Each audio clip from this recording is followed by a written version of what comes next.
I-open lang ang gasoline station na ilagay ang Senator Pechay, konting sana oil, tapos sunod yung dahon ng pechay. Ng mga pechay para hindi ma-overcook. Pero na-overcook na siya. Ang homie, my love so sweet.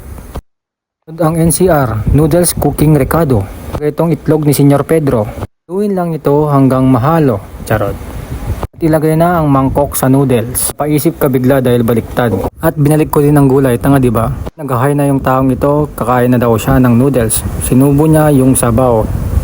Masarap daw pero mainit. Tanga talaga. Tapos hindi pa natuto. Trinay din yung gulay. Tignan nyo.